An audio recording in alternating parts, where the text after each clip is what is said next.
Hola, hola, ¿cómo estás? Bienvenido, bienvenida. Buenas noches, buenas tardes, buenos días. Cuando veas esta transmisión, ya la acababa de grabar, pero ahorita que la vi grabada, como que veo que se corta mucho, sobre todo en el ejercicio, así que mejor la grabo otra vez con el celular directamente. El tema de hoy es Dostoyevsky. Dostoyevsky, hoy vamos a hablar de Dostoyevsky, de una novela en especial que se llama Memorias del Subsuelo. Sí, Memorias del Subsuelo. El hombre que descendió al subsuelo y nos trajo la verdad. El tema es Ecos y Memorias del Subsuelo. Sí, por aquí tengo una novela de él que se llama El Jugador. Es autobiográfica. Él tuvo problemas con el juego y las apuestas en una época de su vida. Ok, entonces vamos a hablar un poquito de todo eso. Vamos a comenzar. Hace unos días, mientras preparaba esta charla, encontré una frase de Dostoyevsky que me detuvo y decía así: quiero hablar de todo con al menos una persona como hablo conmigo mismo. Esa frase, amigos y amigas míos, es el anhelo más profundo del ser humano. No es la fama, no es el dinero, no es el poder. Es conectar con alguien tan profundamente que puedas decir lo que dices, como cuando estás solo, sin miedo a que te juzguen, a que se espanten, a que salgan corriendo. Eso es todo, eso es lo que buscamos todos. Eso es lo que Dostoyevsky logró con sus novelas. Nos habló como si fuéramos esa persona. Eso es lo que él hizo con sus novelas. Por eso sigue tan vigente casi 200 años después. Él sí hablaba de lo que tenía en su cabeza sin tapujos. Por eso diseccionó la mente, las emociones, los demonios, los traumas más profundos de los seres humanos en los personajes de todas sus novelas. No hace mucho vi en Twitter, que Dostoyevsky se había puesto otra vez de moda y alguien contestaba sabiamente: nunca pasaba de moda, a pesar de que escribió sus novelas en el siglo XIX, entre el 1840 y 1880 aproximadamente. ¿Ok? Entonces, hoy no voy a hacer una clase de literatura, no voy a resumir Crimen y Castigo, ni los hermanos Karamazov. Lo que voy a hacer es algo que pocos se atreven. Voy a descender con ustedes al subsuelo, a ese lugar oscuro, incómodo, contradictorio, donde Dostoyevsky encontró la verdad sobre el alma humana. ¿Qué es el subsuelo?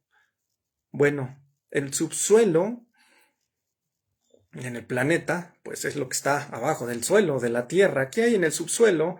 Pues hay nutrientes, hay agua, hay gas, hay tierras raras, hay petróleo y muchas otras cosas.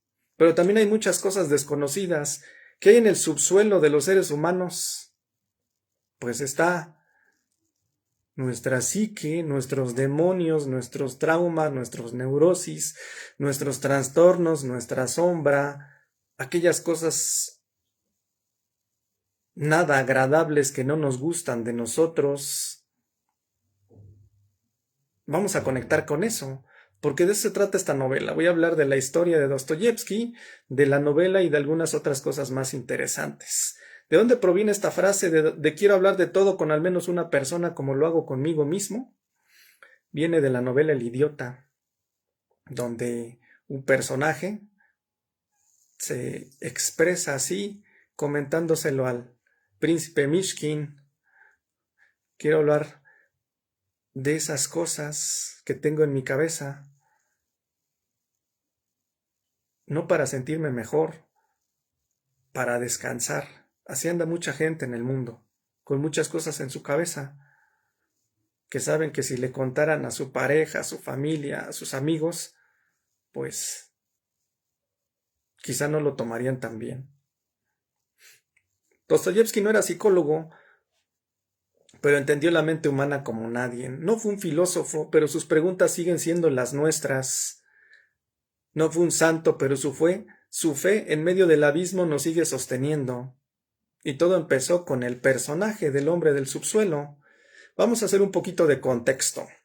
Rusia, en 1864, Dostoyevsky escribió Memorias del subsuelo en un momento brutal de su vida.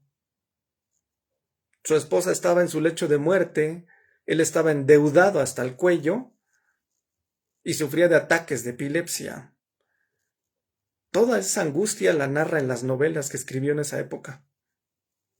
Pero además, Rusia vivía una crisis de identidad, racionalismo, utopismo, ciencia como salvación, eran ideas occidentales que estaban invadiendo su cultura, su país. En esa época había un libro muy popular llamado ¿Qué hacer?, de Nikolai Chernyshevsky, que proponía que si todos actuáramos según nuestro interés racional, el mundo sería perfecto.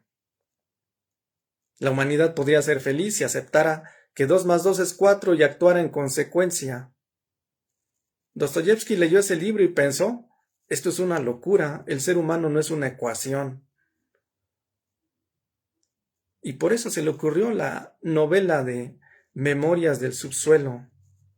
¿Por qué yo le puse ecos y memorias del subsuelo a esta plática? Porque no solamente es hablar del personaje de su novela Memorias del subsuelo, sino del subsuelo, que es nuestra sombra, nuestro inconsciente, y de los ecos, de lo que está conectado con todos esos traumas que todos los seres humanos tenemos, incluso desde antes de nacer.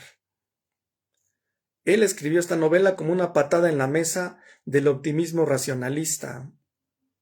El personaje, el primer antihéroe de la literatura, no tiene nombre, se llama a sí mismo el hombre del subsuelo porque vive retirado de la sociedad, en su guarida escribiendo confesiones llenas de odio a sí mismo y hacia los demás. Él dice, soy un enfermo, soy un hombre malvado, no soy atractivo.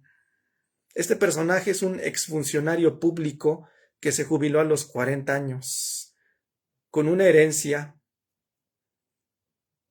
Podría vivir tranquilo aparentemente, pero su mente no lo dejaba. Pensaba demasiado, se saboteaba, se humillaba a propósito.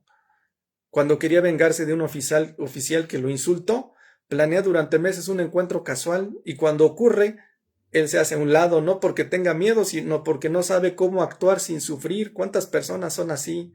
Es quedarte callado por miedo a que se enojen contigo, por miedo a no saber cómo reaccionar o sobrereaccionar. La humanidad siempre se ha comportado así. No todos, pero sí muchos, o la mayoría en algunas etapas de su vida. Luego, en la segunda parte de la novela, conoce a una prostituta llamada Lisa. Por un momento cree que puede redimirse, pero le da un discurso apasionado sobre cómo la vejez y la enfermedad la esperarán si sigue en ese camino. Lisa se conmueve, lo busca, llega a su casa y lo rechaza con crueldad. Él la rechaza a ella. No tiene el valor para vivir el amor. ¿Por qué? ¿Por qué la rechaza? Si es un hombre solo, amargado, sufrido. Pues porque ella le ofrecía algo que él no podía aceptar, amor genuino. Y aceptarlo significaría dejar de ser víctima, significaría dejar el subsuelo, y él prefiere su dolor conocido a una felicidad desconocida. Aquí Dostoyevsky en el personaje nos está hablando de la zona de confort. ¿Cuántos humanos viven en la zona de confort para no tomar decisiones? ¿Cuántos humanos están hartos de su matrimonio, de su relación de pareja, de su trabajo, de su situación de vida, de tolerar injusticias, maltratos, violencia física, verbal, emocional, mental, energética y hasta espiritual, y no hace nada? El maestro Hellinger tiene una frase muy famosa que dice, sufrir es más fácil que actuar, y efectivamente, porque mucha gente prefiere el sufrimiento como el personaje de Dostoyevsky, porque es más fácil y porque para actuar es lo mismo como para tomar terapia.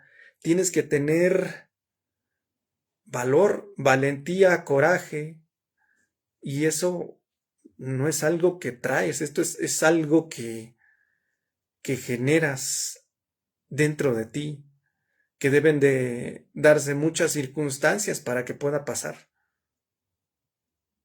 Que te canses de cavar en el abismo y demás. Hay una frase de la novela que resume todo. Dice: yo solo he llevado al extremo lo que ustedes no se han atrevido a llevar hasta la mitad. Pues sí, pero ¿a qué costa? ¿A costa de qué? Tiene un cierto narcisismo este personaje, ¿no? Todo lo que tiene. Él dice: ustedes creen que son libres, pero yo les muestro la libertad en su forma más monstruosa. Ustedes creen que actúan racionalmente, pero yo les muestro cómo elijo sufrir solo para demostrar que no soy un piano mecánico.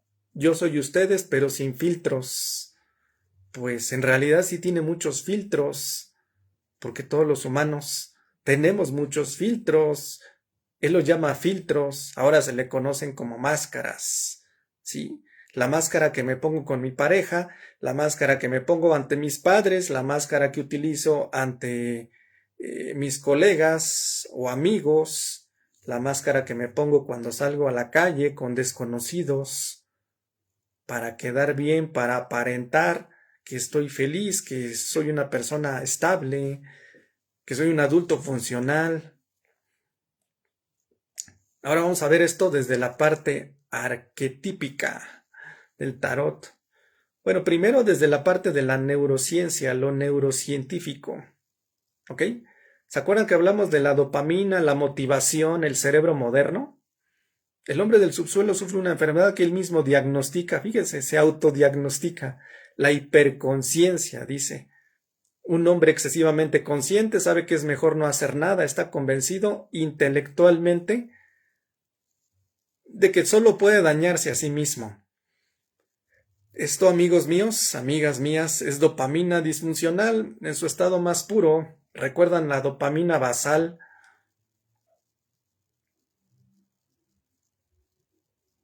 De la que hablamos, con los que tienen vicios, adicciones,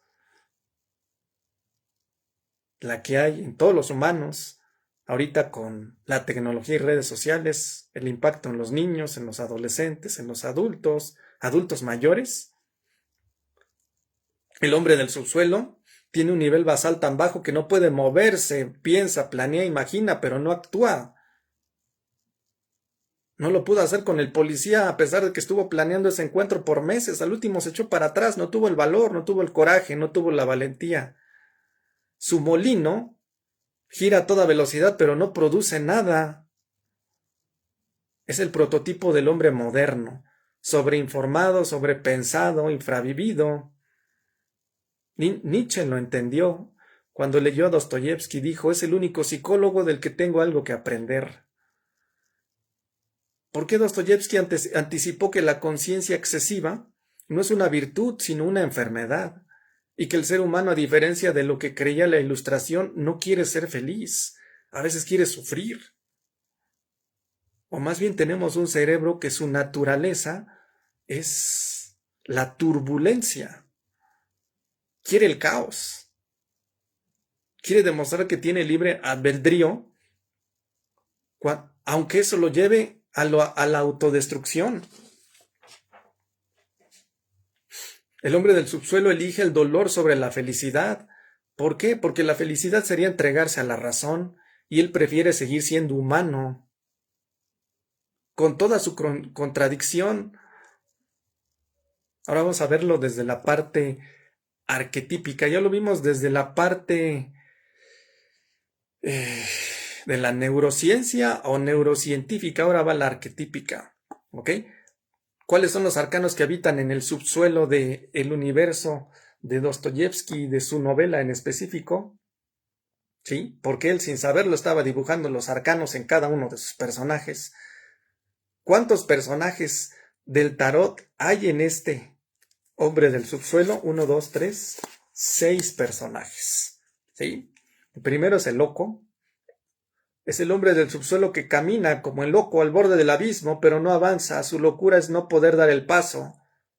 Es el loco detenido, paralizado por su propia mente. No hago. Estoy en el confort, estoy atorado. El ermitaño, el arcano 9. Vive encerrado el hombre del subsuelo, apartado del mundo, pero su linterna no ilumina hacia afuera, sino hacia adentro, y lo que encuentra es un laberinto oscuro.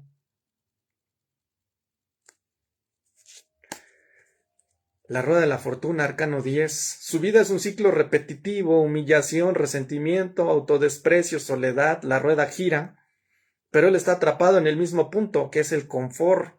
Sería acá arriba. Aquí está el hombre del subsuelo. Colgado, arcano 12. Él está suspendido, igual que el colgado, inmovilizado por su propia conciencia, por sus miedos. Podría actuar, pero elige no hacerlo. Podría amar, pero elige rechazar. Es un mártir sin causa. Tiene mucho miedo. Y el miedo a veces te congela, te paraliza. El diablo, arcano 15. Las cadenas están flojas, él mismo se las puso, pero él elige el sufrimiento porque el sufrimiento le da identidad. Si fuera feliz, ¿quién sería? Sufrir es más fácil que actuar. ¿Cuántas personas han vivido como el hombre del subsuelo? Hombres, mujeres, a lo largo de la vida, de la historia. Por último, el juicio, arcano 20. La visita que le hace Lisa es su llamado a la resurrección, pero él la rechaza, no está listo para escuchar la trompeta, prefiere seguir en su tumba. Dostoyevsky no conoció el tarot, pero conocía el alma como nadie. Y el alma, cuando se mira a sí misma, se ve en estos arcanos, porque sus personajes nos duelen, porque en ellos nos reconocemos. ¿Sí? Ahora vamos a verlo desde la parte sistémica. Preguntémonos, ¿de dónde viene este hombre? ¿De dónde viene este personaje? ¿Qué sistema lo forjó? El hombre del subsuelo de alguna manera es Dostoyevsky y de alguna manera eres tú y yo. Hay una herida parental. Dostoyevsky, cuando tenía 18 años, su padre, que trabajaba como médico en un hospital para pobres, fue asesinado. Murió en circunstancias que nunca se aclararon del todo. Este trauma lo marcó para, yo diría, toda su vida. La figura paterna asesinada por los que debían servirle, la injusticia, la violencia, la crueldad humana, todo eso se le metió en los huesos, en su psique. No podía entender por qué alguien que ayudaba a los demás era asesinado. ¿Por qué? Luego, a los 28 años fue arrestado por participar en un círculo literario que leía textos prohibidos. Lo condenaron a muerte, lo llevaron al patíbulo, le leyeron la sentencia y en el último segundo, cuando esperaba el fusilamiento, le comunicaron que la pena era conmutada por trabajos forzados en Siberia.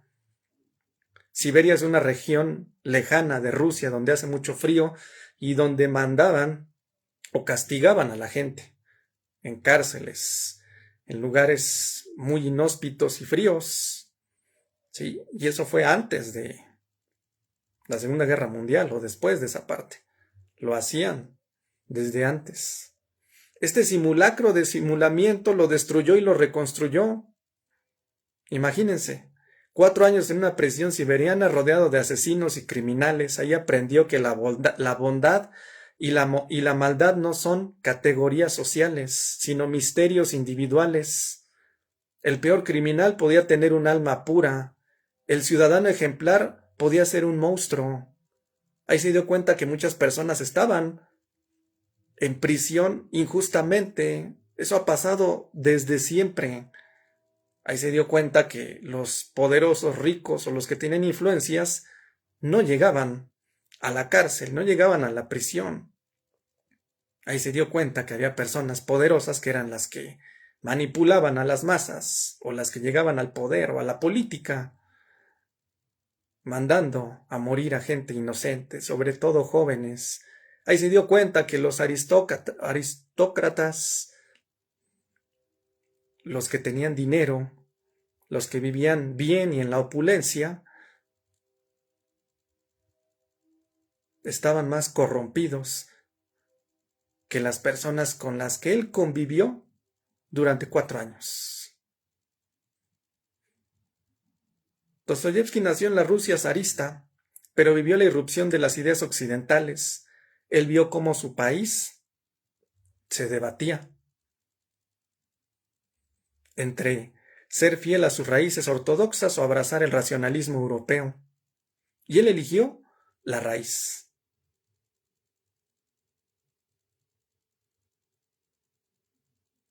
No era un conservador reaccionario, pero sí creía en la salvación de su país y que estaba en su espíritu, no en imitar a otros. Por eso, en su novela de las Memorias del Subsuelo atacó a Chernyshevsky y a los hombres nuevos que querían construir una utopía basada en la razón. Él sabía que la utopía racional no lleva al paraíso, sino al caos. Años después sus palabras se volvieron proféticas. Nietzsche descubrió a Dostoyevski en 1887 cuando estaba escribiendo sus últimas obras y cuando Dostoyevski ya llevaba 6 años muerto. Nietzsche, al conocerlo, se asombró de el talento nato que tenía para diseccionar la mente, las emociones y el alma del ser humano. El científico Einstein dijo que Dostoyevski le había dado más que cualquier pensador científico. Imagínense. Y así como esos otros escritores, personas influyentes, no solamente escritores científicos, sino de otras ramas, ciencias, profesiones, expresaron su respeto.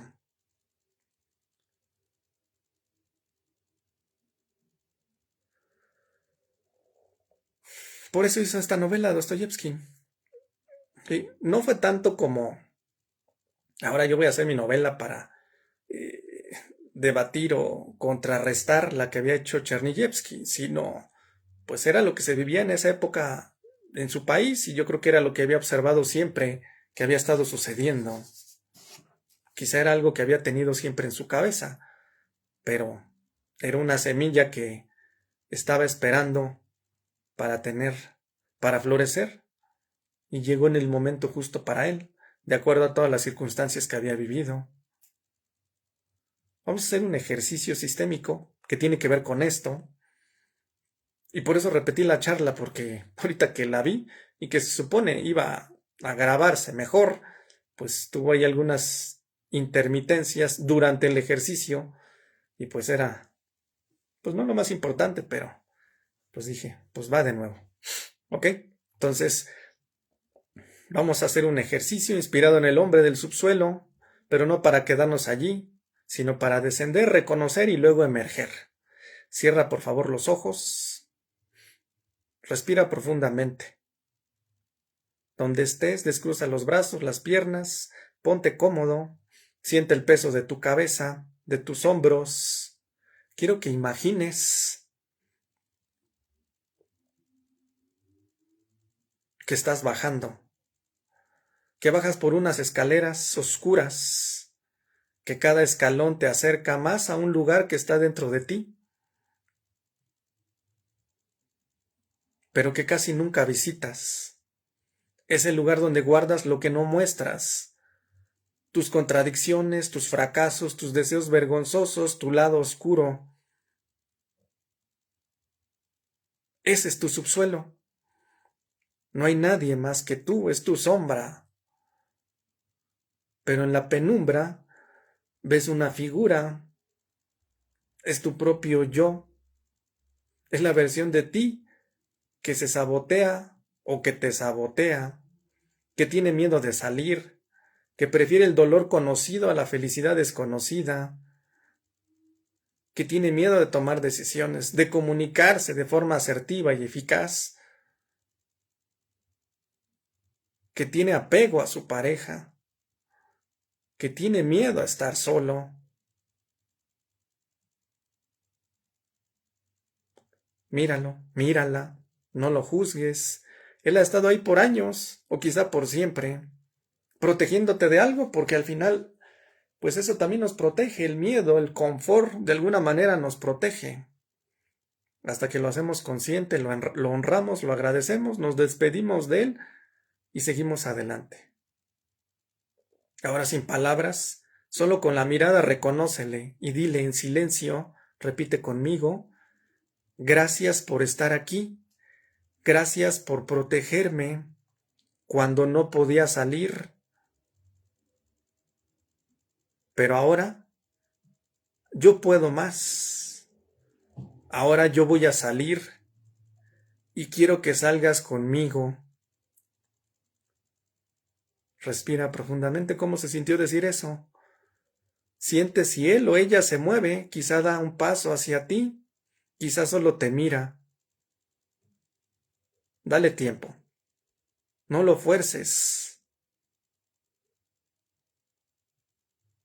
Luego toma su mano y juntos empiecen a subir las escaleras lentamente. Cada escalón es un respiro. Es romper el miedo, es romper la resistencia, es destruir tus paradigmas internos y mentales, es destruir tu zona de confort. Cuando lleguen arriba verán una puerta entreabierta. Es la luz, no es una luz cegadora, es la luz de la vida cotidiana, de los pequeños actos, de los riesgos que puedes tomar sin saber si saldrán bien, pero que ahora te vas a arriesgar a realizarlos sin miedo. Porque ahora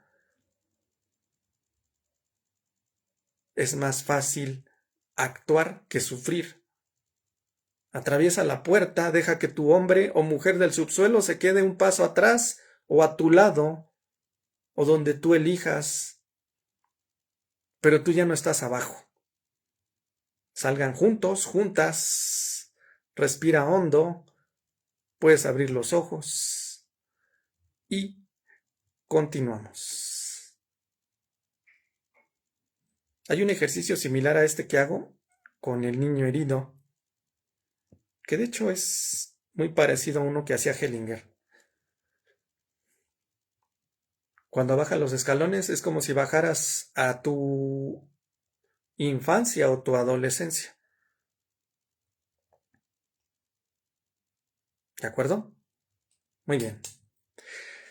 Dostoyevsky escribió en una época de cambios, de utopías, de promesas de felicidad garantizada, y nos dijo, cuidado, la felicidad garantizada es una jaula, el ser humano necesita libertad, aunque esta libertad le duela. El hombre del subsuelo eligió el dolor antes que ser un piano bien afinado. No fue una elección sabia, pero fue una elección humana. Y Dostoyevsky nos deja esta pregunta. ¿Qué estás dispuesto a perder para seguir siendo libre? ¿Qué parte de tu subsuelo te da identidad? ¿Y qué parte te mantiene atrapado? Porque al final la zona de confort, el miedo, el sufrimiento es inherente a la naturaleza de todos los seres humanos. Y eso es lo que él analiza en su personaje y en esa novela. No por algo es considerado el padre del existencialismo. ¿Qué estoy? ¿Qué hago aquí? ¿Para qué nací? ¿Cuál es el objetivo de mi vida? ¿Realmente puedo ser feliz? ¿Está bien sufrir demasiado?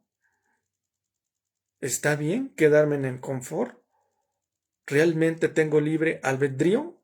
¿Sí? ¿Tengo poder de decisión y de cambiar mi historia de vida? ¿Puedo cambiar mi destino o no puedo? ¿Cómo me afectan mis neurosis, mis traumas, mis demonios, mis trastornos mentales? Todo eso lo disecciona en sus personajes, el príncipe Mishkin, en El idiota, El hombre del subsuelo en Memorias del subsuelo, los hermanos Karamazov en esa novela, él mismo en su, no, en su novela El jugador, él es el jugador, él es ese personaje, él tuvo problemas con apuestas.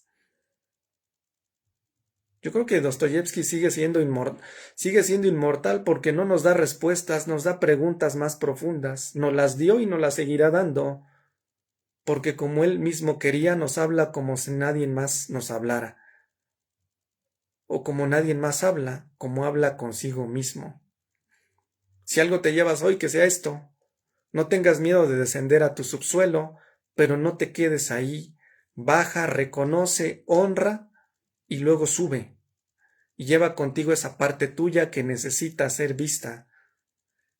Jorge, pero estoy atorado en mi subsuelo y en mi confort, ¿cómo le hago? Pues para eso hay personas como yo en todo el mundo que te pueden ayudar.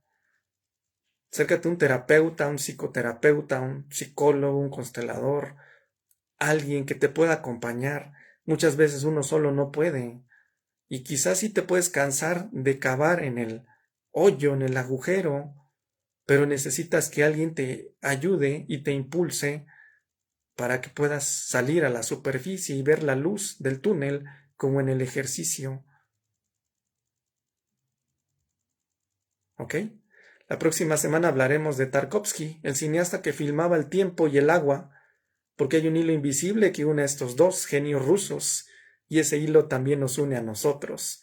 Curiosamente, la frase de la que hablé al principio, quiero hablar con alguien como hablo conmigo mismo,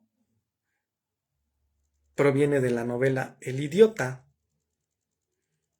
Tarkovsky quería filmar esa película. Ahí viene la conexión. ¿De acuerdo? Gracias por tu tiempo, gracias por estar aquí, gracias por tu atención. Opina, comparte, dale like. Gracias. Namaste.